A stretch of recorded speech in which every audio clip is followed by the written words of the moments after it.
Hi there, and welcome to another episode of African Business Stories. Africa is the only region in the world where more women than men choose to be entrepreneurs.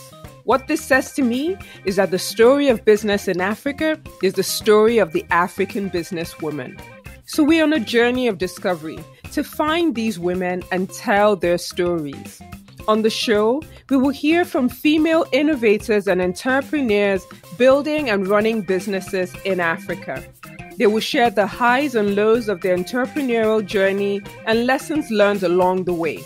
Some of these women you may know, and many you may not, but I assure you that all their stories are inspiring in their own right. My hope is that these stories will inspire you to reach for your dreams and leave a legacy for generations to come. It makes such a big difference to us if you can rate, review, and share our episodes. You can do this mainly on Apple Podcasts, and you can find us on all podcast platforms. If you're in Africa, Spotify is now available, so check us out there. And don't forget to rate, review, and share.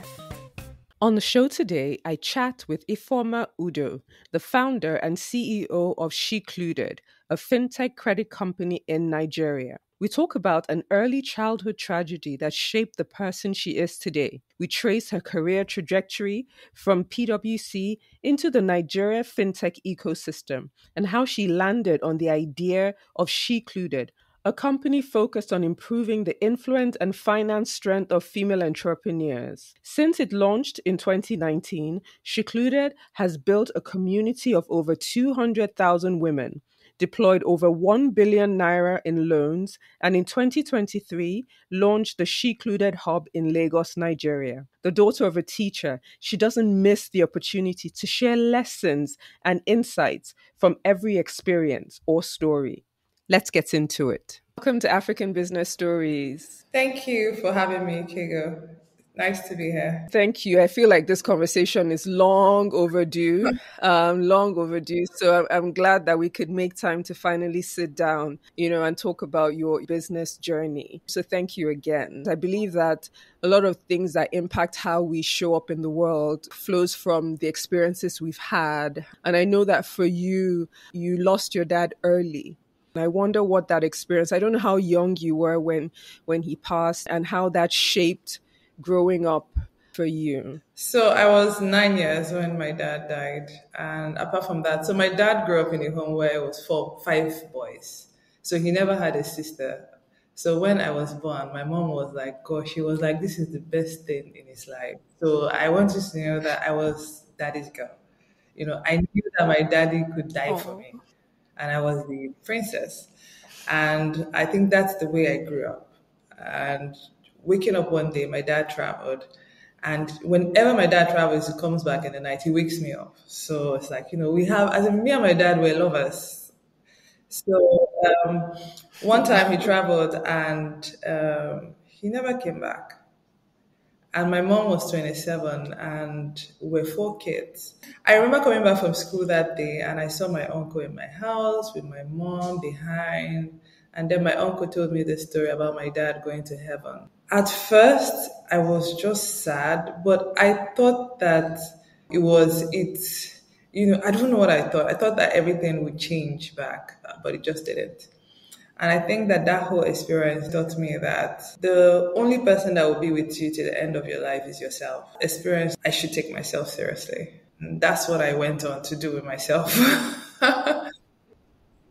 I'm sorry, I know it's been a long time, but I still have to say I'm sorry for your loss. Just thankful that you had the opportunity to experience time with your dad at least. Thinking about your childhood, are there some fond childhood memories that you went on to experience? So, growing up, my dad was a policeman, so I grew up in the barracks, yes. And the barracks is not what it used to be now. It used to be like big and it used to be like clean and happy, communal life. And my dad was deployed to police college Ikeja and he teach taekwondo. Okay. So after school, by 3:00, we walked to the police field to do taekwondo. And then it was like, I remember the junior staff coming to my house, maybe to cut grass. And I can remember my dad coming into police college and everybody standing attention. So it was like, it felt like a very prestigious job. So my dad had a prestigious job. And that's why, when conversations about like police and army and, some sort of conversation, I'm emotional about it because that's not what I saw growing up. Then other fun memories was I think that one of the heroes in my story was my mom. Like I was a daddy's girl and I just knew that he had this wife in the house that loved my brother. And I quickly saw her evolve into somebody that I didn't know was there. And I didn't know how much that was until one time. I think when I was as a teenager, I would go to relatives' house to stay so that, when I'm going to school, they would give me money for school. And I can remember going to one of my cousin's house in Sulere to stay and help them with a child. And they brought in a new nanny and she was crying every day. And one day, I called her and said, "Hey, what's up? Like, is it that you're not happy? Tell me. And tell me your story." And she said that her dad died and her mother ran away because she had 5 children. So the 5 of them they had to go to the uncle, that's the dad's brother. And then they had to give them out because there's nobody to take care of them. And immediately my eyes opened and my mom could actually run away. Like it made me realize that pain and just your life falling apart can cause people trauma that they forget who they are. And throughout that journey, I think it just made me feel like, hey, thank God my mom did not like run away. And so, yeah. So I had a fun Wow. childhood. So what did you aspire to be? You had this dad who was a police officer who was so well respected. And so what did you aspire to be when you were younger? So when my dad was alive, I think my only aspiration was to be a princess. Wow. So, I mean, after my dad died and I went to the university, what did I aspire to be? I think that at some point I aspired to be a pharmacist. So, we had this relative, Emza. So, she was rich and successful. And I always knew, I think after my dad died, I knew one thing. I was going to be rich and successful. That's always been where I knew I was going to be.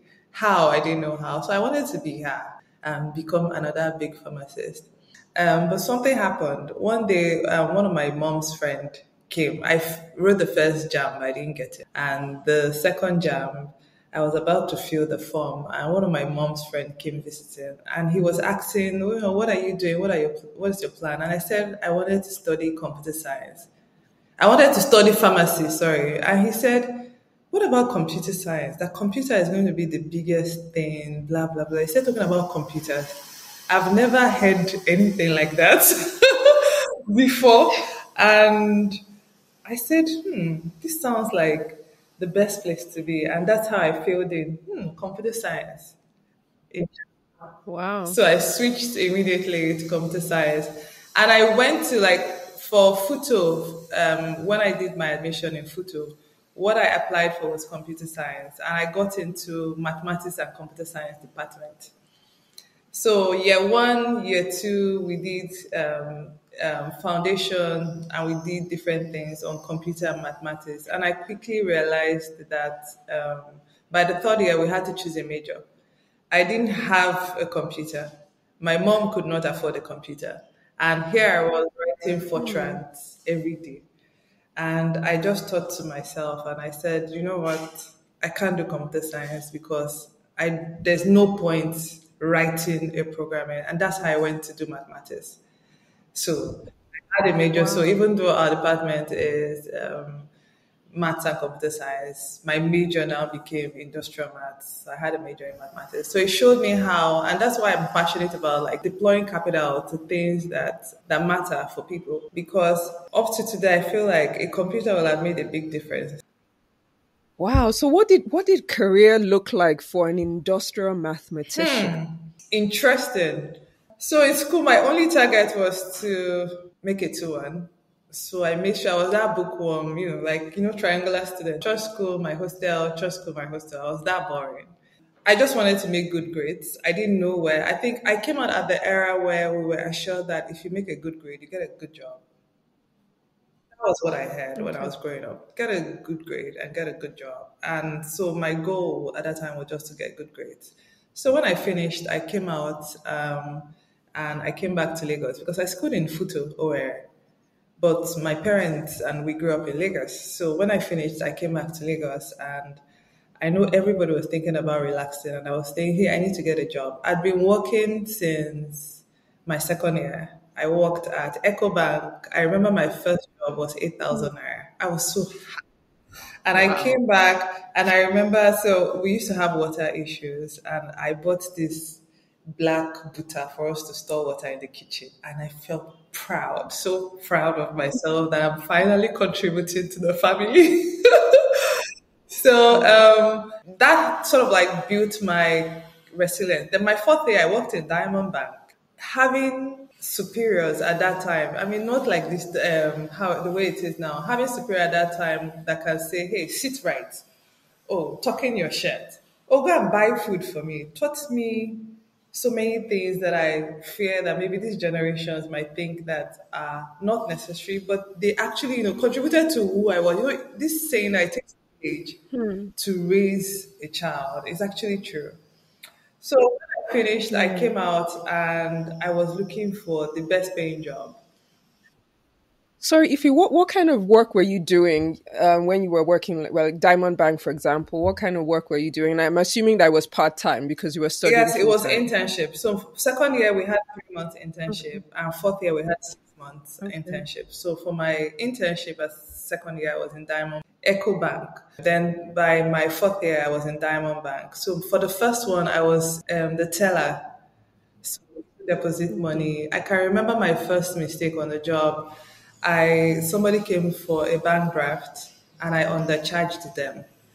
And I can remember my manager at the end of the day finding out I undercharged them by how much. So just something like I felt that maybe 1,000 something. I didn't think it was that big, but she was really frustrated until I said, "Hey, I was going to pay for it." And she now said, "Okay." So I paid for it. I think every time people ask me, what are one of the things that changed my journey and my story from a barrack kid, from a police, from police, and my mom was a primary school teacher before she started doing business, is the fact that, one, when I got into school, I was trying to put in, people say education, school doesn't matter, but it teaches you skills to just stay in. I stayed in and I was like, oh, this is book. I need to try and make good grades. I need to put in the effort. Then when I finished, I got into PwC. I felt that it was another major step in the way that in my story, because I got into an opportunity where it was sort of like the elite, and it changed my thinking. When I got into PwC, I started working. I saw like rich kids, I saw smart kids, smartest people around the world. I saw things that I never would have seen if I was not in PwC. In fact, to say how PwC impacted me, I was the what next girl because this wasn't where I was going to. I'd finished, got confirmed at PwC, started working, and I was like, no, I need to increase my salary by 3x. And I looked at the trajectory and I said, another job, to get another job, to be very mobile, I needed a master's. So I was thinking Hmm. of masters. I couldn't obviously afford anything abroad. And, I was applying for local masters. I actually got into African University of Science and Technology on a World Bank scholarship for masters. But I went in there and it was like pure maths. And I was like, gosh, I don't want to do pure maths. I don't want to end up lecturing. And I came back to PwC. And one day at work, I was sitting down and I saw them say, "Hey, congratulations, Onyeka." And I asked, "Hey, what happened?" And they said she got a full scholarship to LSE to study something in human resources that, it included stipends and so many other things. And I remember thinking and saying, wow, this girl is lucky. This is No, possible. I said this girl is lucky and her parents are even rich. And one mind said, what if you can get a scholarship? And Hmm. that's when I was like, wait a minute.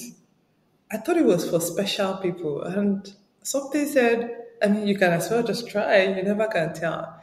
And I started applying to schools in the UK. And I got a scholarship to Lancaster University. So I Wow. feel like that whole experience taught me that just being in the right place with the right people can rub off things that you never can tell where they can take you to. That is so incredible. That is such an amazing story. Being in the right environment can influence how you think and how your life and your career progresses.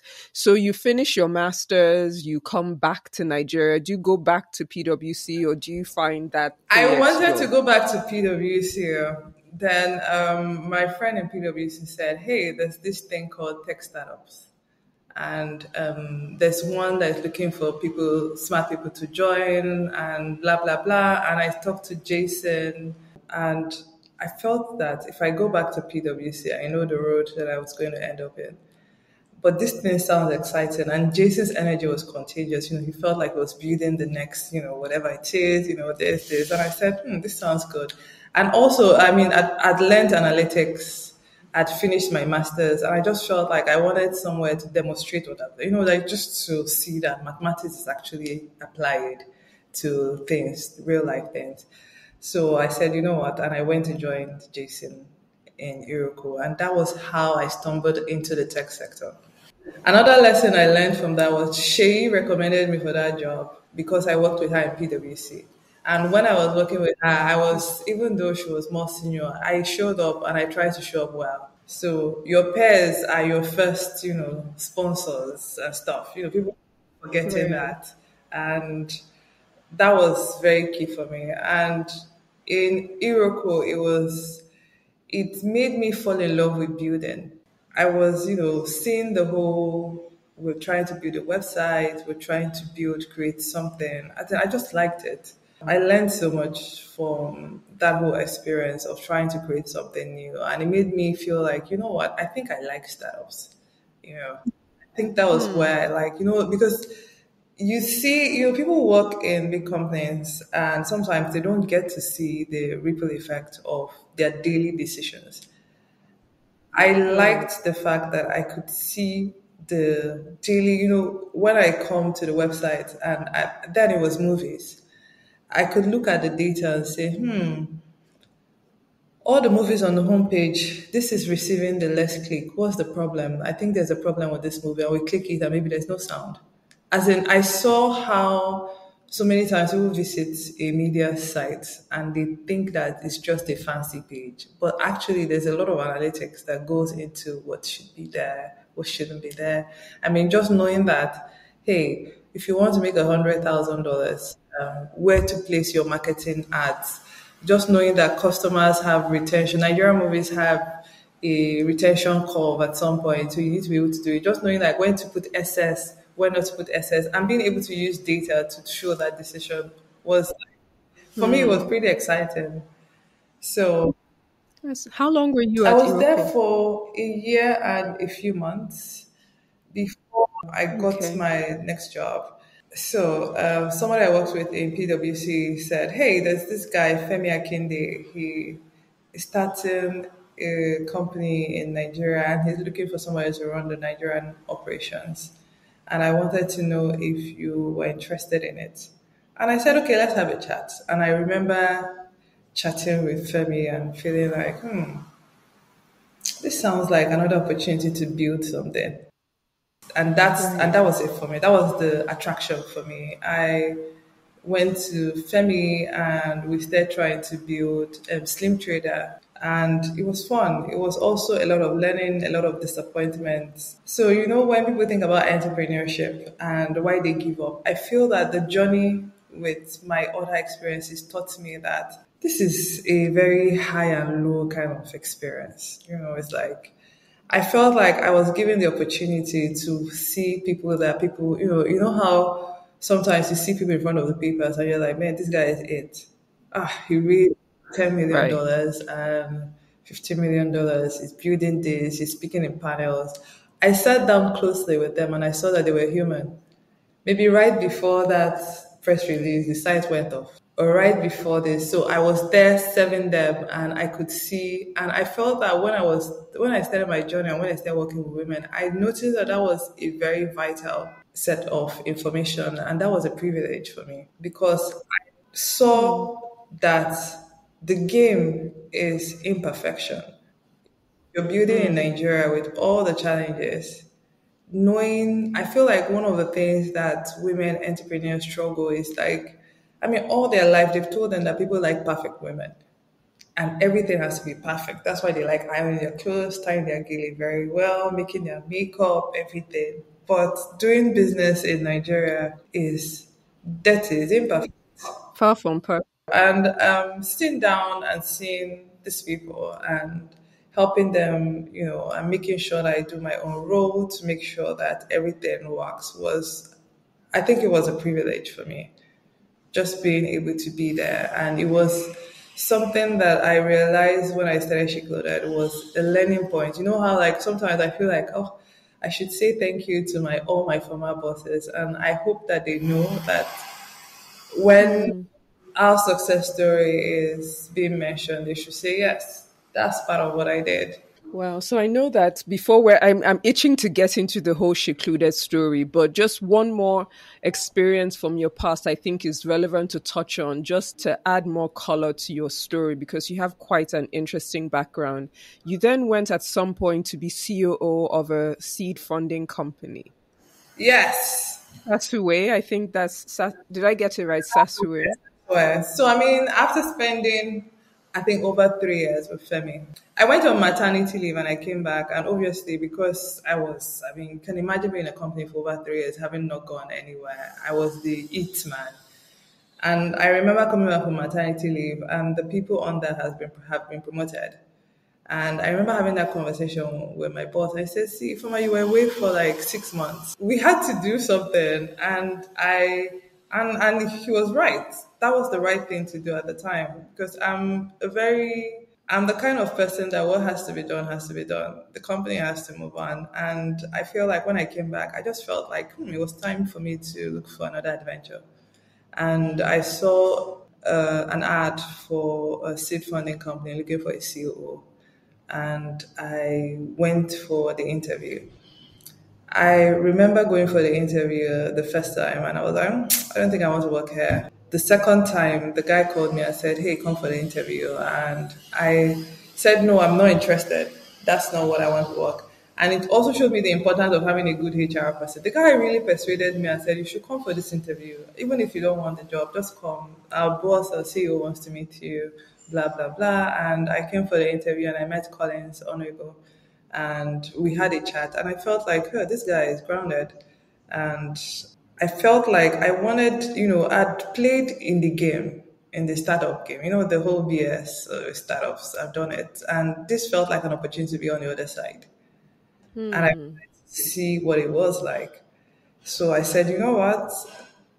Let's get in. And that's how why I took the role. It was a fantastic role for me because I was sitting on the other side for once. I understood what it was like to deploy capital. I understood what it's like to vet a lot of applications and just try to look for the best. I started learning how to meet people, how to just be on the other side. And I think it was when I was doing that job that I started saying, where are the women? Before then, I'd never paid attention to where are the women.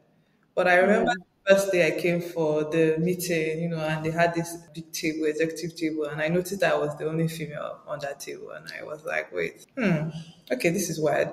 And I started looking around. I started getting pitch deck, and I started seeing. I think this was around 2015 when it was like Nigerian tech was hot. I mean, they would give people money just for thinking of tech, and maybe 3 months later the company is closed. And I'm like, and all this money was going to men. And I sat down and I said, you know what?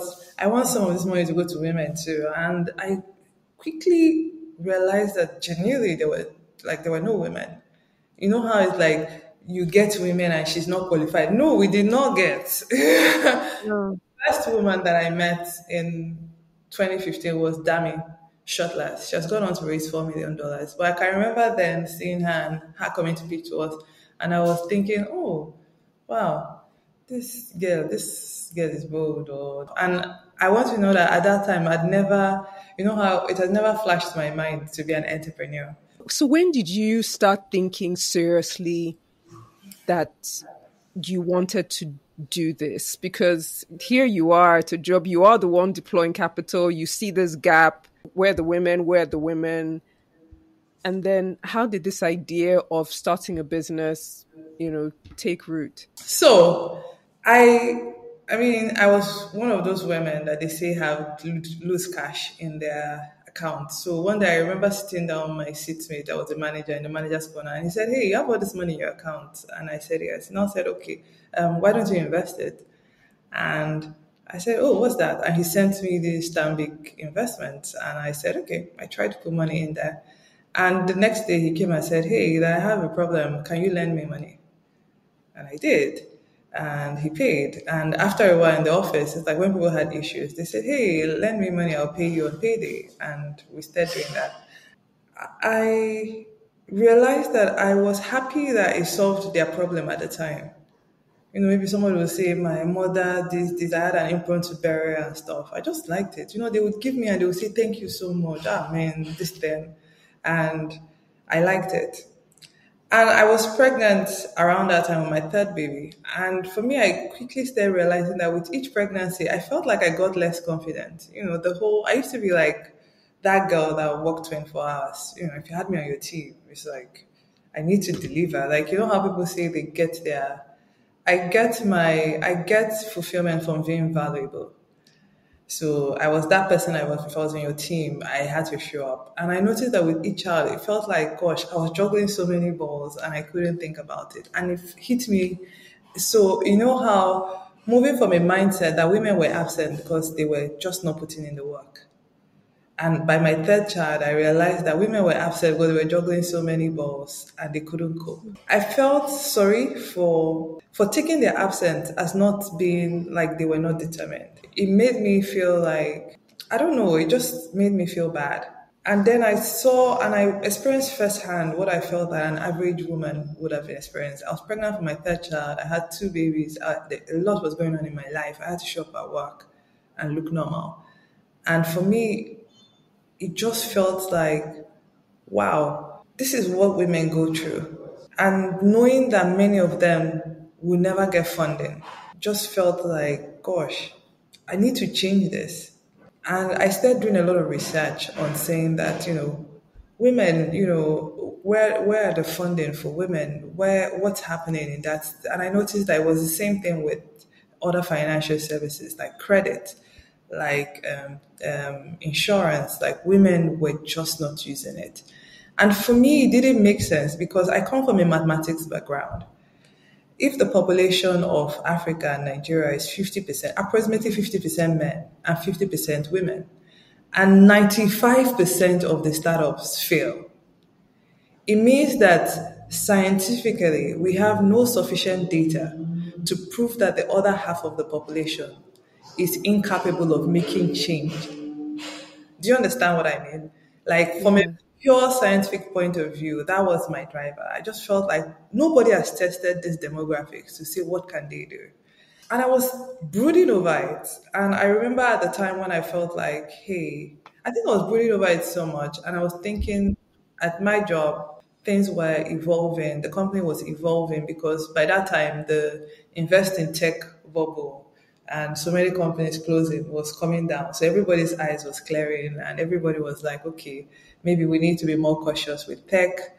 And just brooding over it, one day I think I felt like go and start a company that's for women. And I was like, nothing like that existed at that time.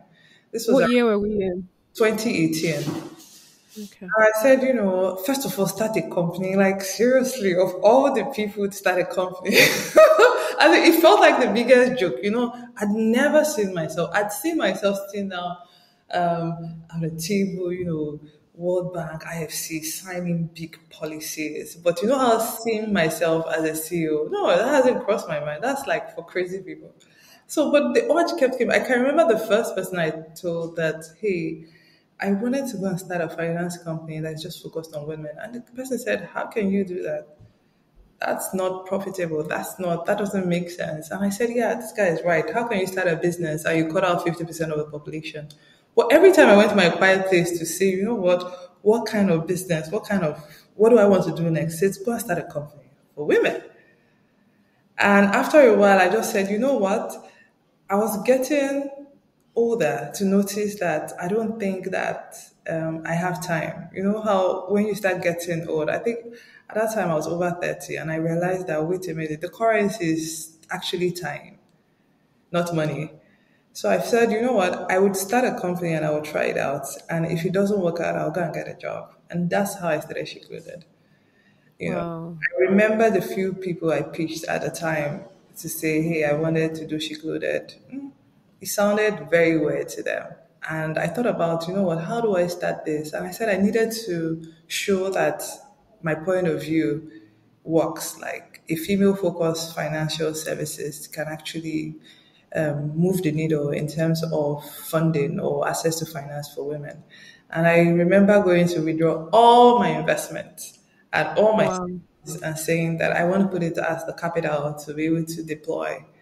And yeah, that's it. So where did you get the name SheCluded from? So when I was thinking about it, the name, and that's the name of our that's the name that was on our first CAC document, was included. I wanted to include more people into finance. So one day I was brainstorming with my colleague then, Victor. He does design and stuff. And I said, no, because it's for women, we need to make the name look like it's for women. And that's how, we say she, not say she included. Yes, instead of included. And we said, yeah, that sounded nice. So just going back to coming up with your business case and selling it at a time when it wasn't, today, talking about women focused businesses is a thing, you can build a whole career around it. But what was that like for you in a country like Nigeria? I mean, when I started SheCluded, I mean, the capital was my money. So it was like, fine. But I noticed quickly that there was a gap. I mean, when I focused on building the tech and everything, I thought that the women would come, but they didn't. And quickly I realized that I had to do more. And I went to start meeting women that I remember asking somebody that, oh, where can I find women? And the person said, go to Instagram. And I went to download and I saw a lot of women and I started chatting them to say, hi, do you need money to grow your business? And many of them said, yes, but they don't want a loan. Their grandmother took a loan and she died of the loan. I started noticing that the gaps in information.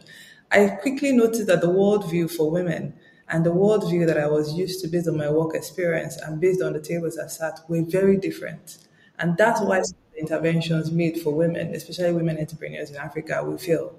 Like the way that a typical woman entrepreneur thinks and the way that a normal person has been in corporate sat down think is very different. So I started trying to learn and trying to see the how to reach them, how to communicate with them, who are their role models, because the role models in our world and the role models in their world is very different. Like, it was really like, it was really me trying to wear another hat to say, how do I think and how do I be like, where is this woman going to be? Where is she going to get her information and try to be there? Do you understand? I know that when I started, I was thinking of, go to Business Day, put an article, put this, put that. Women don't read. Many women don't read Business Day. Many women entrepreneurs. So I started learning from that and just started building. My only customer is a woman. So I needed to get the intelligence to be able to serve them. And I needed to communicate with them. And I needed to make sure I don't lose my money. So I think all those drivers was the point. So what does your customer look like? What does a SheCluded customer look? I know you say it's women, but it can't be all women. So it's exciting that you asked that question. When I started, my first blanket was to throw the blanket to all women. And I realized getting burnt. I think I started learning different demographics from stay-at-home mom, from women that earn less than 50,000, from women that earn less than 500,000. I started classifying them. Right now, I think 70% of our customers are peri-urban women. They typically have social capital. It means that they've invested a bit on their social capital. They typically have invested in their business a certain threshold of money invested in their business. The other, let's say 20% or less, we try to dedicate it to upcomers those that we think that, maybe they are young. We see the potential for the business to be able to thrive.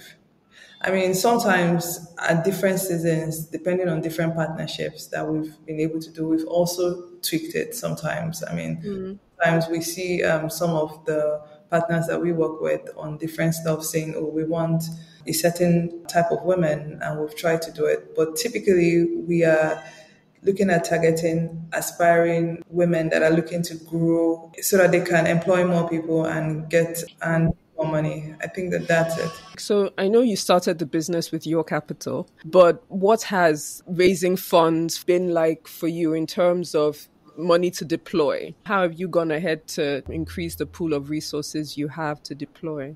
So we have three seed funding. I call them patient capital, and I feel like they are, aside saying the SheCluded story is incomplete without them, because I I mean, I remember my first seed investor, Mike. He said yes, that he noticed that he did that investment because he said he had sisters, and in the UK, he would notice that it was easier for him to get loans than his sisters, so that there's a gap. And then came Ngozi, and Ngozi was like, I'd always wanted to invest in women. Then Isaac. Isaac is not just an investor, he's also I feel like he's a sponsor, because in terms of some of the links that we're able to get with the US, Isaac has done some of those intros. We've also been able to think about other ways of raising money, whether it's through partnerships with different financial institutions, or just thinking of, like you said, right now it's in to have to be women, and we happen to have done a lot of verifiable work in the space. So we have a few funding for women programs that have come to us. And because right from the first day I said I SheCluded, the discipline to make sure that my costs and my income is, like, we don't spend more than we make. It's just been growing, my model basically is to grow maybe it's from the PwC days, like it has to make business sense. So it has to be that it's growing and it's profitable for it to be worth my time and all. So as we think about growth, you've done a lot in Nigeria, and I know that you started thinking about the continent. So what does growth look like for SheCluded going forward? So when I'm thinking about growth, I'm thinking of being bought by a bank to run their women banking. I think that what that does for us is, one, to focus on the things that we know how to do well, engage women to grow, our algorithm in terms of using alternative data to lend to women is also something that we can share with them and just be able to make more funding come to women. I think that that's what I was looking at. In terms of growth, we've also thought about partners across Africa. So we've had a few women reach out to us from different countries to say, hey, hi, this banks here too don't give us money. I think I was shocked when I said this. I thought it was a Nigerian problem. But we're shocked to start receiving emails from Malawi, from Uganda, saying that, hey, hi, the banks don't want to give us money. And it made me realize that, wow, this subconscious bias is strong. I think one of the things that amazed me is how intangible subconscious bias is, but it's big. How something can be this big and it can still be invisible is something that I feel. So we have a few clients that we've served, maybe from the accelerator programs or just from investors and referrals. But we are looking at more strategic partnerships with either MFBs that we've been talking to, or like women that are interested in starting like a SheCluded in their countries and stuff. I think that that's what we're looking at for growth. We also have some funding conversations that we have, some developmental organizations that we are hoping that we'll pull through. I know that these conversations sometimes they take time, but we are positive that we're still on track to do the things that we do. That's excellent. So I know you were selected as one of NASDAQ's milestone makers for your contribution to reducing inequality. Tell us a bit about that and how that has helped you in your business journey. That was the first time I had a business coach. And I can remember one of the coaching period that coach came and she said, hey, So let's play a game. Get a book. Assume the first 7 years of your life is chapter 1, chapter 2, chapter 3, chapter 4, up to the age you are, whatever. And each chapter, she says, close your eyes, give it a title, and, tell me a little bit about it. And it was really a reflection of the collection of my life. And she said something. She said, now you're in chapter, I think, was it chapter 7 at the time?